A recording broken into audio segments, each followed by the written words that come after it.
Pois sei que nós flexibilizar a hora que não, pero se está dando nós mais confiança que o dia 1 de setembro, que nós estamos aqui, está seguro que nós vamos para a escola, que a fecha está uma fecha realizável. Ainda a situação no hospital está crítica e pensei nós temos que manter a medida que nós temos, pero com o poder de Deus nós estamos mira com a bana de fim de semana, nós por começar a mirar em outra situação. Nós estamos mira com nos cifra de casos novo cada dia,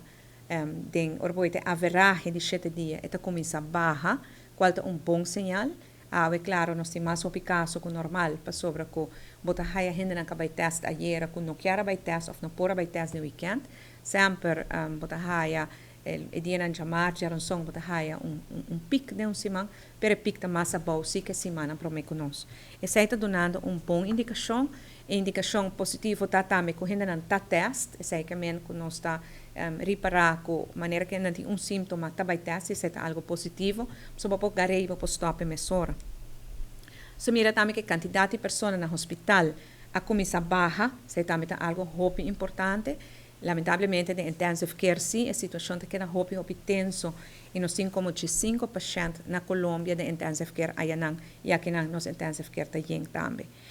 A situação está mostrando que pouco a pouco está indo na direção correta, na direção na qual está baixa a pressão sobre os cuidados médicos. Nós não temos ainda, a limitação de nos intensive care. Uma outra boa notícia está que nós temos a aprovação de Holanda para expandir, para expansão de personal, e no seguinte dia e hora aqui nós temos